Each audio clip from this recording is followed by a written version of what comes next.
Reserves. The gentleman from Massachusetts is recognized. Thank you, Madam Speaker. It's pleased to yield 1.5 minutes to the gentleman from Virginia who has had a profound influence on this legislation and knows it inside and out. Mr. Beyer for 1.5 minutes. The gentleman's recognized for 1.5 minutes. Thank you, Madam Speaker. Madam Speaker, today we protect the world for future generations. Madam Speaker, the Inflation Reduction Act will do untold good for the nation, for the American people. This is our generation's signature contribution to American history. Our Social Security Act, our Civil Rights Act, even the Bill of Rights. The act will lower health care costs, reduce prescription drug prices, and create jobs. We have emphatically put people over politics.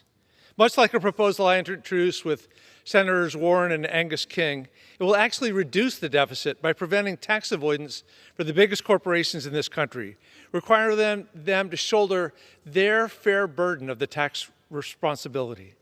Most importantly, the Congress is finally taking the sweeping, ambitious action we desperately need to prevent the worst effects of climate change.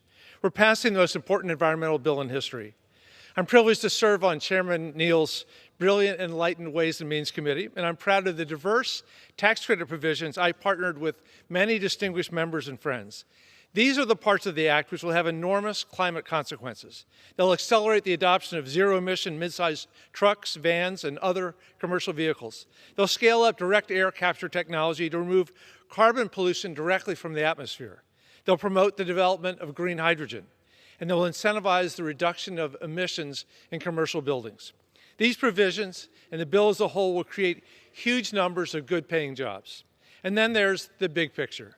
This bill will put us on the path to reduce our target emissions and actually help save the planet. Madam Speaker, I thank my colleagues for their support, and I yield back.